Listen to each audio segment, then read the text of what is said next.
Welcome to the Retro 21 Studios podcast. I'm your host, M Squared. Today, I'm joined with D'Angelo Senat. How are you, D'Angelo? I'm doing well, Michael. Pleasure to be here. Awesome. Awesome. I'm so happy you joined. D'Angelo has this amazing social media platform. It's something different. It's decentralized. It's getting away from big social media, and he'll talk about that more in detail as we move forward. D'Angelo won in 2022. D'Angelo won the Black Ambition Award, and that was a really big deal. Tell us a little bit about that, D'Angelo. Absolutely. So back in 2022, specifically in the fall, Pharrell Williams Black Ambition Prize, which is his nonprofit where they're investing in Black and Latinx entrepreneurs. And for us, we had about a couple months of runway left. And then we got the exciting news that we were selected as a top prize winner for their fund. And from there, we received the funds, but most importantly for us, the true value was in their community where we connected with like-minded founders, investors, which some turned into clients for us that we're partnered with and making some good income. And we have some exciting news for the upcoming future. And also where that led to opening doors for investors to come in and invest in us and have in our corner, so we call it. Hey, I appreciate that. We met a few weeks ago down in Palo Alto at the Game Changer Analytics, their investors demo, which was amazing with the sensors for the athletes. And just in speaking to you, I was really impressed not only by your presence, but you mentioned the award and some of how Allpeep is progressing forward.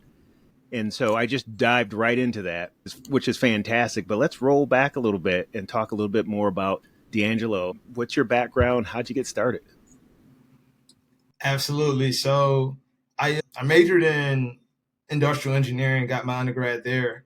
At that time, let's go back to freshman year of college where I attended a college career fair looking for engineering internships, but I didn't have the experience on my resume.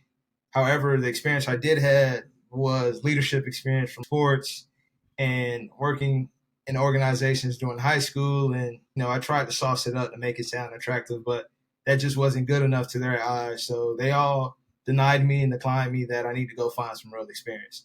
So that led me to brainstorming with my roommate in our dorm room, which we started our first startup, which was called Runway. And Runway was basically an online influencer marketplace where we connected small businesses to college students in which they're known as influencers. And basically these businesses leverage the influencers' personalized social media platforms to promote their products and services to combat the high prices of social media ads. Prior to building out this platform, we interviewed small businesses in the area of Tallahassee. So I attended the illustrious Florida A&M University, and they all had the same common reason of why they're not as active on social media or why they're not spending money on ads. And that's just because they weren't versed at it or they didn't have the proper funding in order to spend as much money on social media ads, because we know the social media ads only works for the highest bidder. The more money you pour into it, the more successful you are, the more sales that you get. And although the businesses that we worked with had success through our influencers, the problem that we identified was that businesses still struggle to have access to their community, retain their customers or new leads that purchase their products inside their platform.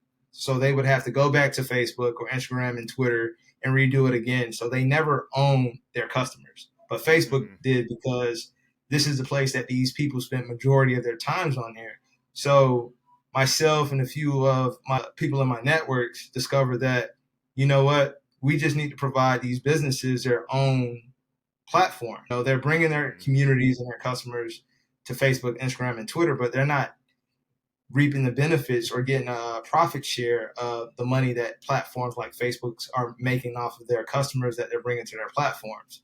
So as we did market research continuously, we noticed that there were some customized solutions out there, but they were focused on enterprise companies. But as we know, the backbone for the US economy specifically revolves around small businesses. They're employing majority of the ecosystem, and they're not reaping the values that these enterprise companies has due to the amount of fundings that they do have. So we're on a mission to empower businesses to have the freedoms that they deserve to retain their customers inside their platforms by giving them the social media features within their websites and apps, such as live audio, video streaming, where they own the data.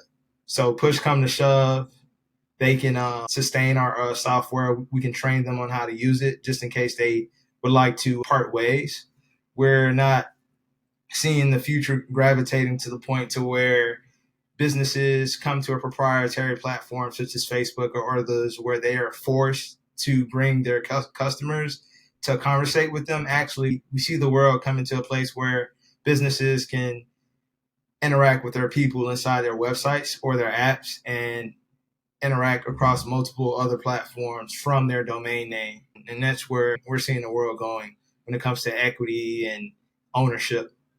You mentioned the whole concept of this decentralized platform, right? The small business being more in tune with their customers. Now, Right. one of the big concerns with the big media outlets, big social media outlets, is of course security, data security, privacy.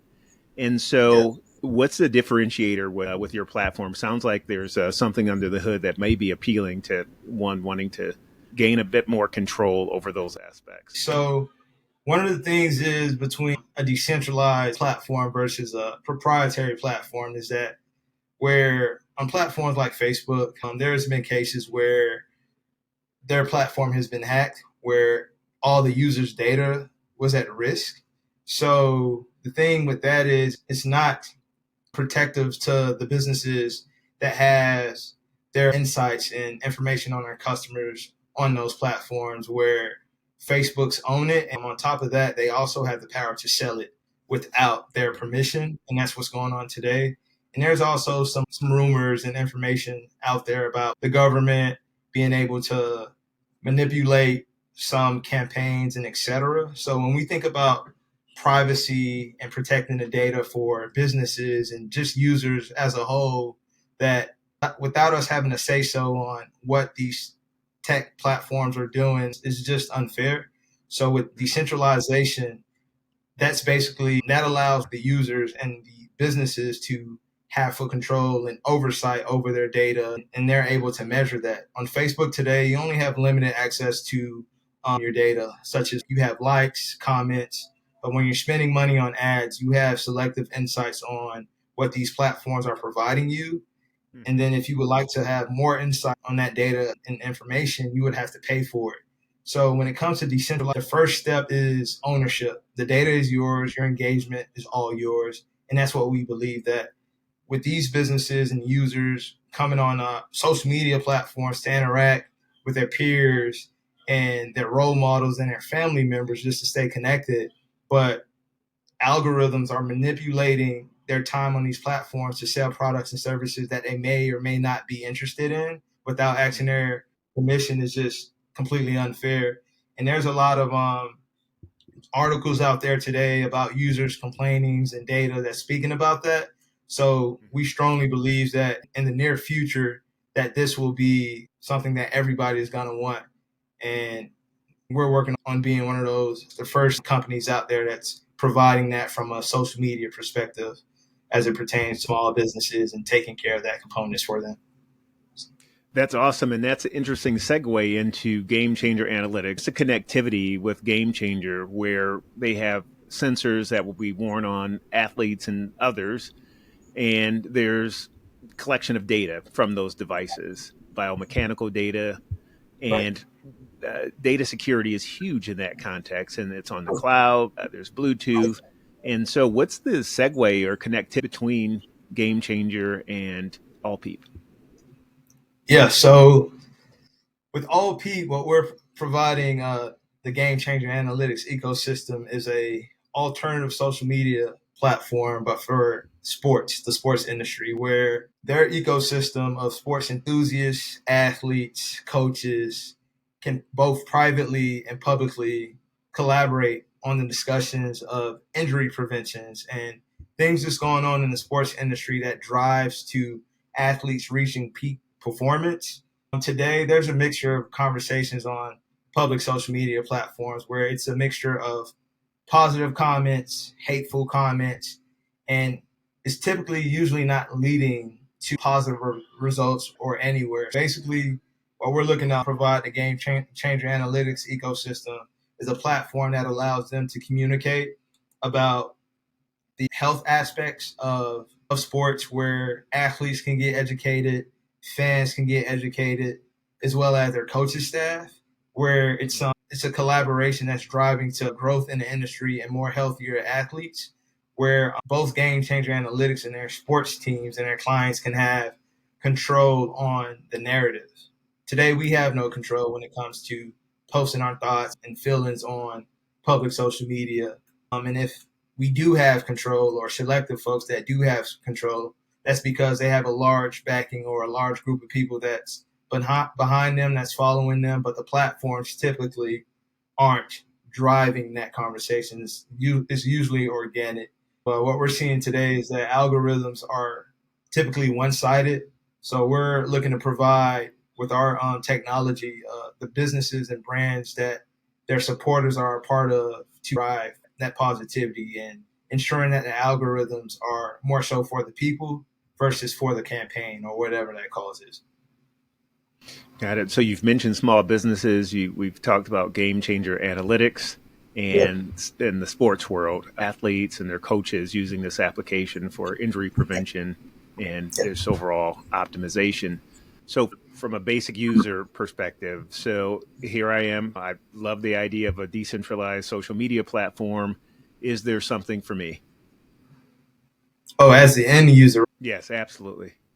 Yeah, absolutely. So the end users are able to see the value that they're also putting into the community engagement wise. So for us being on Facebook, Instagram, and Twitter, there isn't a dashboard that we can see when it comes to the value that we're providing to select users or brands. So what we're also looking to show for fans or athletes, just so that they can see their value within the platform. So let's say as a fan, I'm interacting with such and such athlete.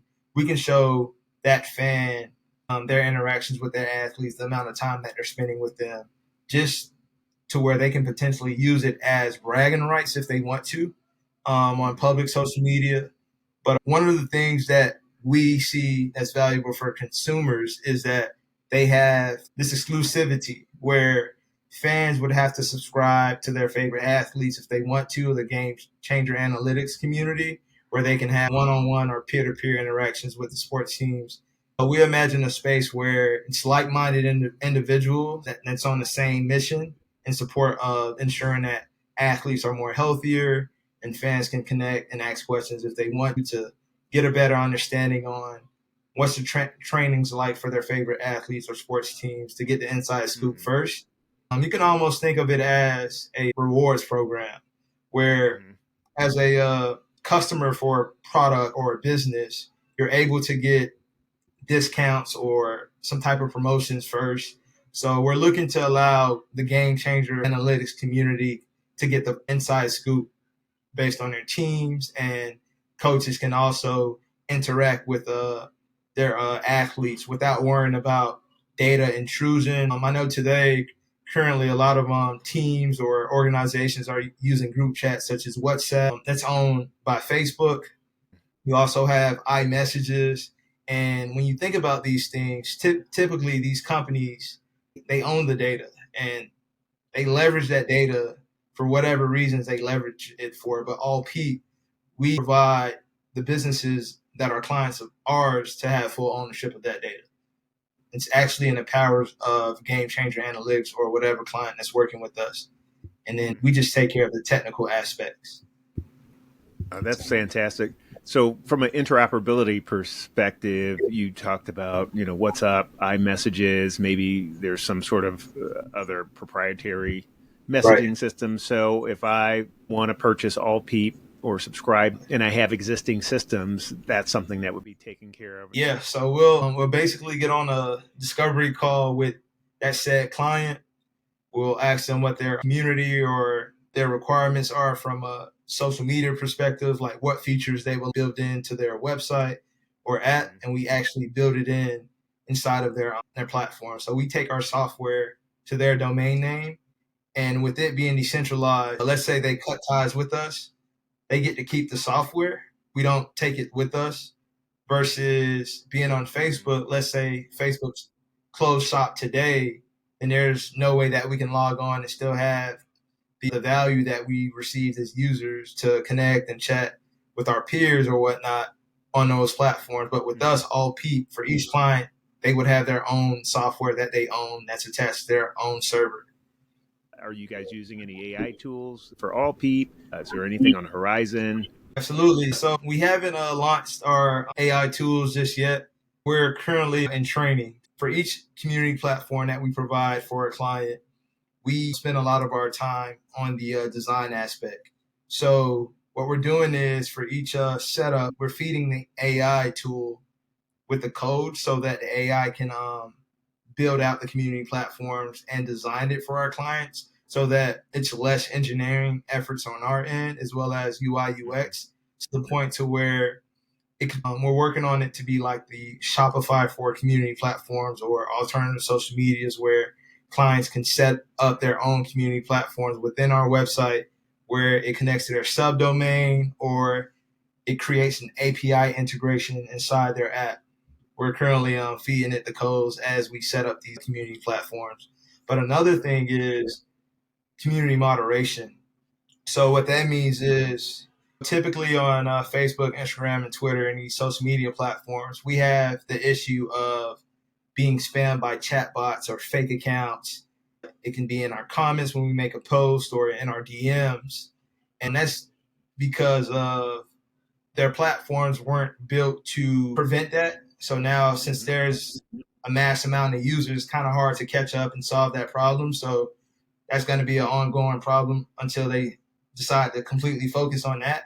What we're going to do at Allpeep is we're in the process of brainstorming and making sure that we can have a community moderation set up through AI where brands don't have to manually moderate and scan each account within the platform to see if it's real or fake, what users are Mm-hmm. saying. So we're in the process of building a community AI moderation tool that allows businesses to identify the hateful speeches within their platforms and which accounts need to be banned and removed within their platform. So that will help us a lot as it pertains to community management, community moderation, as well as setting up the community platforms for businesses. So we do imagine that we wouldn't need 50 engineers or a couple hundred engineers once our AI tool is set up and ready to go. Right now, what we're doing is we're actually doing it manual. So we Mm-hmm. require our customers to have a community manager on staff, or we'll connect Mm-hmm. them with a community manager partner, and we're just studying their tasks. So we're spending time with these experts, assessing how they manage community, how they communicate to the community, and then from there, we're taking notes and we'll feed the AI with those type of assessments and personalities so that it Mm-hmm. can replicate a real user. And then once we have enough data to finalize the build, we'll roll it out. So everything that we're doing right now is currently manual. And then from there, we're going to take that data, feed it into our AI tools to replicate that from multiple businesses. Excellent. Well, as you're training this model, you baselined it on something. Did you get an open source model such as OpenAI and then training that? Did you just build something from scratch? What's going on with the language model? So we're spending time with OpenAI, studying their model, but we're in the process of taking those learnings and building our own from scratch. Just to give you a little bit more context on that. So we've leveraged a open source decentralized platform called Mastodon before building our own to get a lot of learnings from their tools, their features with our customers, just to see what they had to say.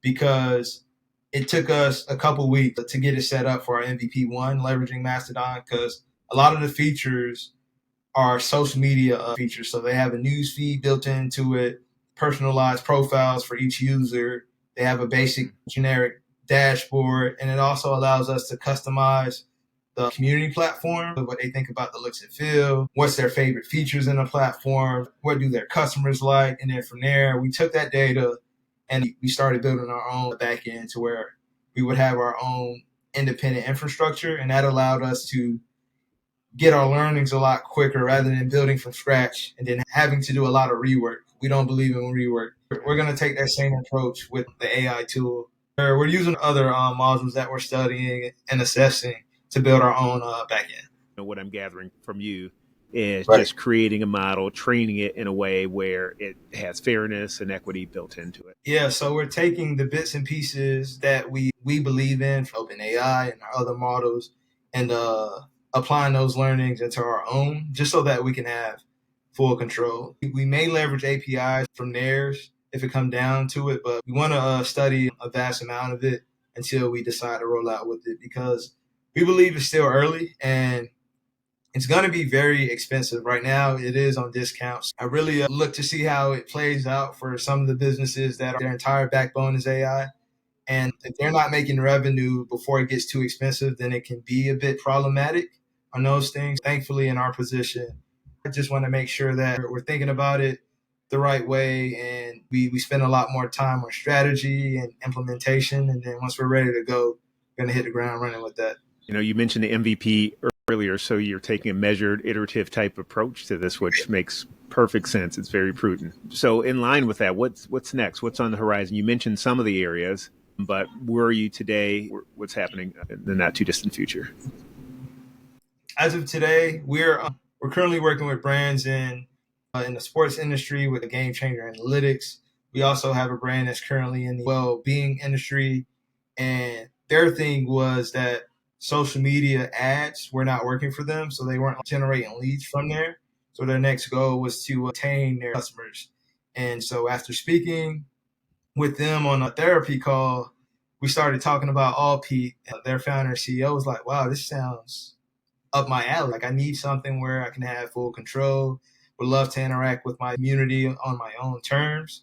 When it comes to social media, I have to spend about a day or two to think about my caption and what the world is going to think. But my community of customers and my ecosystem, they're relatable and I don't have to think twice about what I'm posting and they're accepting. So All Peep definitely is something that provides me the freedom that I want. And we also have businesses in the event ticketing space where they want a social component within our platform where it's almost like Eventbrite. And we also have businesses in the health industry where they're looking to connect students to healthcare professionals and universities within our platform. So we're providing them our platform as a white labeled service that they can sell to their healthcare providers or universities on that end. So it's a lot of partnerships right now, but the end goal is to automate our product. So we plan on leveraging AI to help automate those things, as I mentioned earlier before, and also be on a SaaS subscription based model where businesses can pay us a month fee or a one time annual or biannual fee based on that contractual basis. So we're currently in the process of negotiating longer term contracts to become cash flow positive. And then once we become cash flow positive, build out these use cases that we're currently building out for our new customers and building out these case studies to continue to show the value of our product and then scale it from there. Our end goal is to be like the Shopify, the WordPress, or the Wix for community. We're currently working our way from the ground up. So we're doing the customization annually as a team, and then we'll train up our AI models on how to effectively do it our way. Who are the competitors out there, and what's some of your challenges? Yeah, so our competitors are companies such as Chorus, Circle.so, Mighty Networks, you have Facebook groups. These are platforms that are catered to businesses and communities to engage more so in a private setting instead of public. And our differentiators is that we focus primarily on customization by allowing the brands to be the face of their community. So our product exists inside the online presence, which stands for the website or app of our customers, while our competitors more so requires their customers and communities to come to their proprietary platforms to bring their communities and build it there. So we see it as a lot of our competitors require their customers to build their properties on their land. And our question to them is, why are you allowing yourself to build your property on somebody else's land rather than your own? We have a open source software that we're utilizing in our tech stack that allows us to have UI plug and play components that we integrate inside the websites and apps where businesses can engage and retain their communities inside their own website, where they no longer have to worry about engaging on somebody else's platform full time. Excellent. And that's that whole piece around democratization of data. Yes, absolutely. And another thing, we do have competitors that also build customized solutions, but it's brutally expensive. A lot of community experts that we have spoke to and some clients who utilize their services at the time in the past says that the average cost is $30,000 annually. And for small businesses as well as startups that's starting out, it's just too expensive to start rolling things out with that. So we discovered that with our open source software and decentralization, that allows us to give the same features and powerful tools to allow businesses to interact inside their own platforms.